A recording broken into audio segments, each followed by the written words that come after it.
Beneath the surface of the earth, fire moves slowly. It doesn't shout, it doesn't announce itself. Yet one day, that quiet force splits mountains and reshapes the world. Real strength doesn't crave attention. It creates transformation in silence. Every disciplined action, every unseen effort is molten power gathering beneath your life. But the world today celebrates noise. We measure worth by visibility, by how often we're seen, liked, and applauded. Somewhere along the way, we started performing our lives instead of living them. You don't need to burn publicly to become powerful. You only need to keep the fire alive where no one can see it. Because what grows in silence becomes unstoppable when it finally rises. Section 1. Silence creates distance between who you are and who you're becoming. Growth is a sacred process, one that asks for patience, privacy, and protection. Every transformation begins quietly, like a seed buried beneath layers of soil. At first, there is nothing to see. No movement, no applause, just pressure, darkness, and faith. But within that hidden space, life rearranges itself, preparing to break through. When we start something new, a discipline, a goal, a reinvention of who we are, the instinct is to tell the world. We want validation,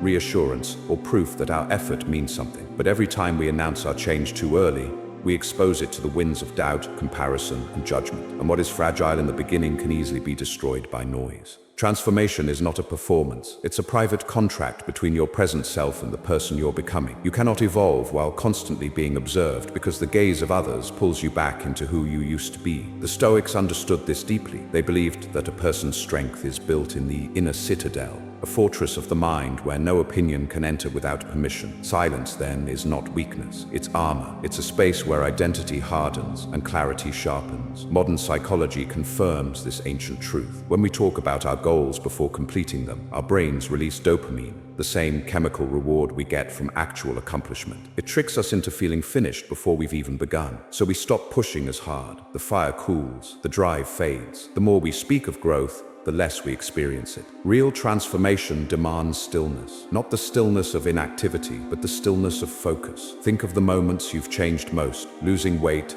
mastering a craft, healing from heartbreak, starting over. None of it happened while you were broadcasting your struggle. It happened in quiet mornings, unshared workouts, late nights when no one knew you were rebuilding. The most powerful shifts in your life have always been silent. That's because silence protects your evolution. It gives your future self room to breathe before the world starts defining it for you. When you keep your growth private, you give it roots before branches. You allow your identity to form from the inside out, strong enough to withstand the storms that will come when it finally appears above ground. Just as a sculptor hides his work until the form is ready, so must you guard your process until your progress can stand on its own. So protect your growth phase. Treat it as sacred, not secret, not born of fear, but of respect for what's becoming within you. When you plant a seed, you don't dig it up every day to prove it's growing. You water it quietly. You trust the process, because true transformation doesn't need an audience. It only needs time.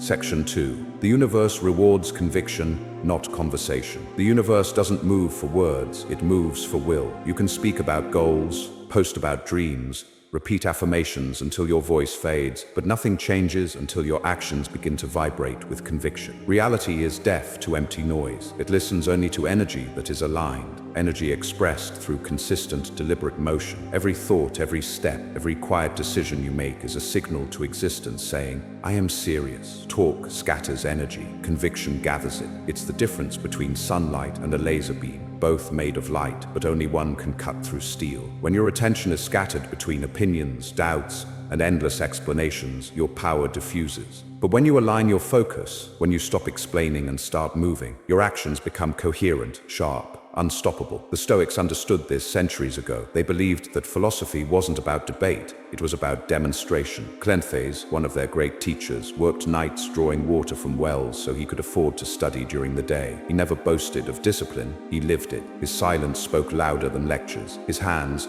blistered from labor, were his proof. That's the essence of conviction. It's quiet, patient, and immovable. It doesn't need to convince anyone because it already is. When you act from conviction, your actions carry a kind of gravity. They bend reality toward you. Think of water as it heats. At 99 degrees, it's just hot water. Close, but not quite. One more degree, and the state changes entirely. Steam, power, motion. That final push is the difference between potential and transformation. Most people live at 99 degrees, always talking about what's next, always preparing, never fully committing. But life only transforms when you cross the threshold. Conviction is that extra degree. It's when your effort becomes unwavering, when you stop asking if it will happen and start acting as if it already has. Every act done in silence, repeated with intention, becomes a declaration. I am ready. The universe responds to that readiness, not the speeches surrounding it. Words are seeds, actions are roots. Roots don't grow in the air, they grow underground where no one is watching. Each choice you make, each discipline you repeat, sends those roots deeper until eventually the surface breaks open and the world sees what's been forming all along. So let your actions speak the language of alignment. Let your energy be unified, not scattered by comparison, not diluted by talk. Don't chase validation, chase consistency. Because in the quiet rhythm of disciplined effort, you tell the universe exactly who you are. And when conviction meets time, when silent commitment becomes a daily habit, that's when transformation stops being a dream and starts becoming your reality.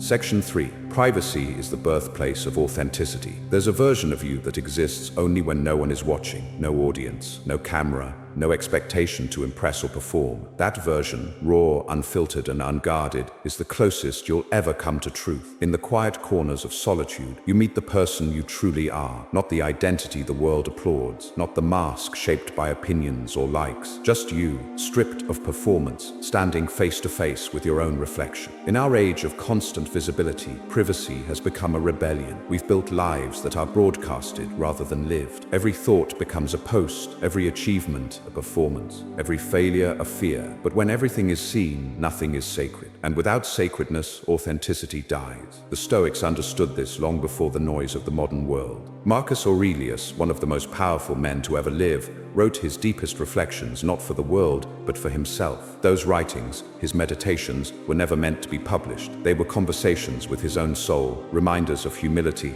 discipline, and truth. He built an inner citadel, a fortress within the mind that no opinion or flattery could penetrate. In that solitude, he ruled himself before he ruled an empire. Musonius Rufus, another Stoic teacher, said that philosophy is not learned through words, but through living in accordance with reason and virtue. To him, silence and privacy weren't escapes. They were laboratories of the soul, where one could test their principles without the influence of the crowd. Even modern science echoes this wisdom. Neuroscientists speak of the observer effect. When we feel watched, our brain changes behavior. Creativity declines, honesty bends, authenticity shrinks. We subconsciously adjust to fit the gaze that's upon us, shaping ourselves to what we think others expect. It's not deception, it's survival. But over time, it costs us our originality. That's why privacy isn't about secrecy, it's about sovereignty. It's the right to grow without judgment, to fail without ridicule, to evolve without explanation. It's where you learn to trust yourself, not because someone approved, but because you followed your own compass and discovered it still points true. Off-camera growth is where real transformation happens. When the applause fades and there's no one left to impress, the only voice left is your own. And that's when the questions begin. Who am I without recognition?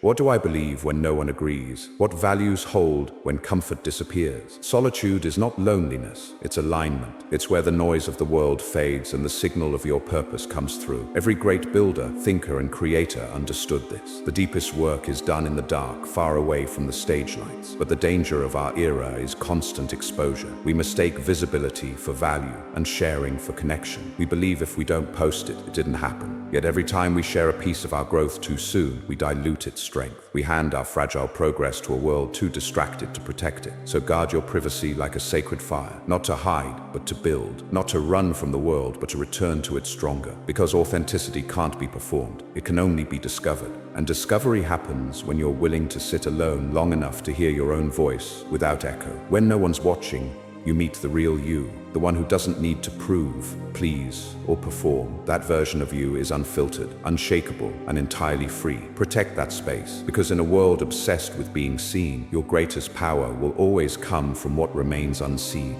Section 4.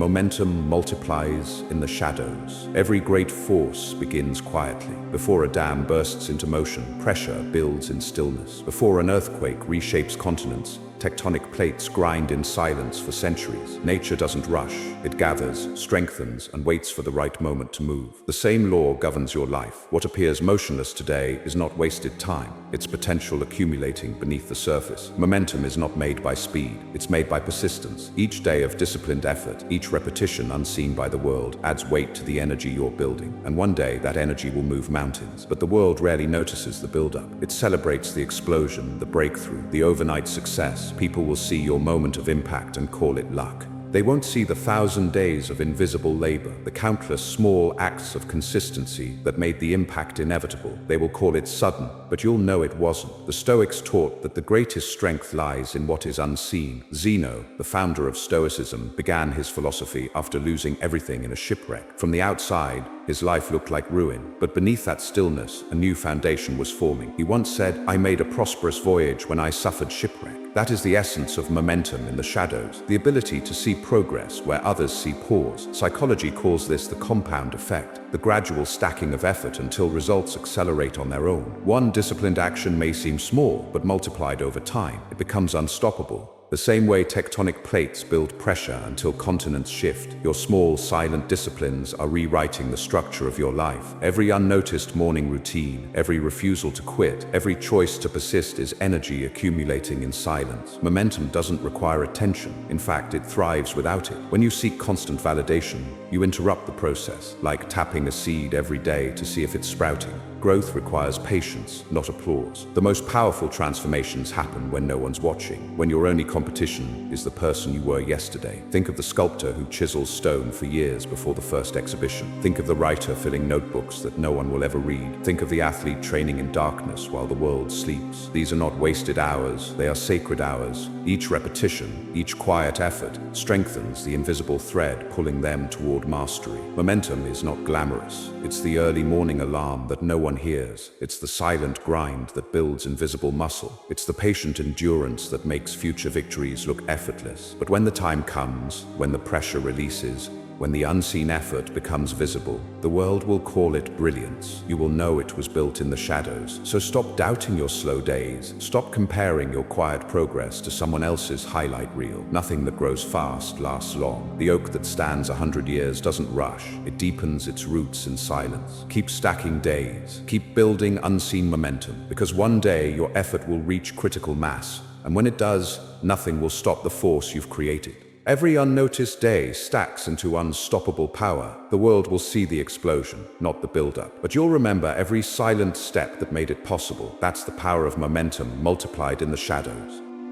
Section 5. Silence teaches you to trust yourself. At some point, you must stop asking the world for permission to live your own life. Every time you seek approval, you hand over a piece of your power, a quiet surrender disguised as connection. But growth, real growth, begins the moment you stop waiting for validation and start listening to the voice within. Silence isn't empty. It's full of answers that the noise drowns out. When the world falls quiet and you're left with only your thoughts, you start to hear the whispers of your own wisdom. It's not loud or dramatic. It's calm, steady, and honest. That voice doesn't flatter you. It guides you. It reminds you of what you already know, what you've always known, beneath all the distractions. The Stoics called this inner guide the hegemonikon, the ruling faculty of the soul. It's the part of you that remains unshaken by praise or blame, success or failure. It's the command center of your mind, reason, judgment, and clarity, untouched by external noise. Marcus Aurelius wrote, "Nowhere can man find a quieter or more untroubled retreat than in his own soul." He understood that silence is not isolation, it's instruction. In solitude, he found the strength to govern not just an empire, but himself. Think of learning to ride a bicycle. At first, you rely on training wheels, extra support to steady your balance. But there comes a day when those supports must be removed. You wobble, fall, scrape your knees, but in that moment, something sacred happens. You stop depending on stability from outside yourself, and you learn to trust your own sense of balance. That's what silence does. It removes the training wheels of validation so you can rediscover your own equilibrium. Neuroscience supports this ancient truth. When you enter periods of silence, when you're not consuming, scrolling, or reacting, your brain's default mode network activates. That's the part responsible for introspection, creativity, and deep self-awareness. It's the mental space where you process experience, connect dots, and rebuild identity. In stillness, your mind repairs itself. It organizes chaos into clarity, but only if you give it room to breathe. We've become addicted to noise because noise delays reflection. If you never stop moving, you never have to face yourself. But silence forces the confrontation, the honest inventory of your fears, your motives, your truth. And while that confrontation can be uncomfortable, it's also liberating.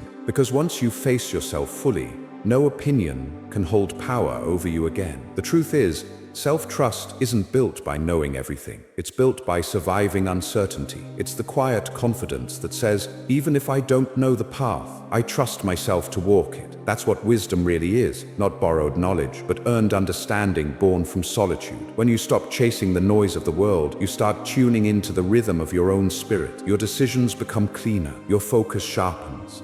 You no longer move to be seen, you move because it's right, and that kind of movement carries a power that no validation can equal. So stop asking the world for permission. Stop waiting for someone to tell you you're ready. You already are. The silence you avoid holds the voice you've been searching for. And when you finally listen, truly listen, you'll realize that the guidance you've been seeking was never outside of you. It's been inside, waiting for the noise to die down. When you stop asking the world for approval, you start hearing your own wisdom. And that voice, your voice, is the only one you'll ever need to trust.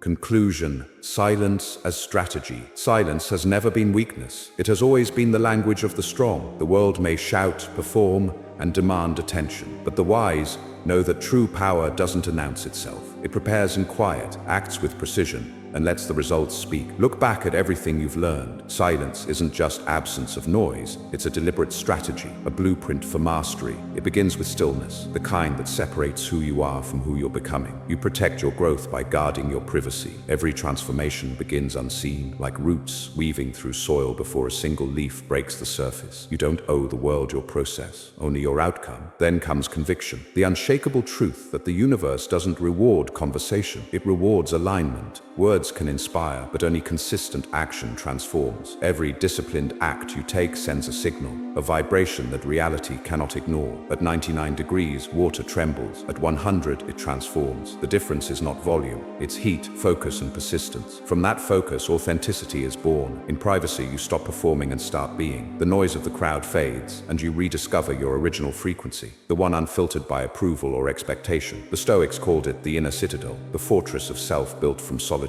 Inside it, you don't need applause to feel real. You move with quiet certainty because you've met yourself in silence, and you trust what you found there. Then comes momentum, the invisible engine of greatness. What looks like stillness from the outside is energy compounding beneath the surface. Every repetition, every small act of discipline adds pressure to the dam. And when that energy releases, the world calls it overnight success. But you'll know it was built day by day, moment by moment, in the shadows. And finally, silence teaches you the rarest skill of all, self-trust. You stop asking for permission. You stop seeking validation. You stop chasing noise. You start hearing your own wisdom and following it, no matter who's watching. Because real power doesn't come from being right in their eyes. It comes from being aligned in your own. That's the strategy. That's the code of the disciplined. Protect your growth. Act with conviction. Build in privacy. Let momentum form in silence. Trust yourself completely. This is not just philosophy. It's warfare for the modern soul. Every moment you resist distraction, every day you choose focus over validation, you reclaim control over your mind. You step out of the noise and into clarity.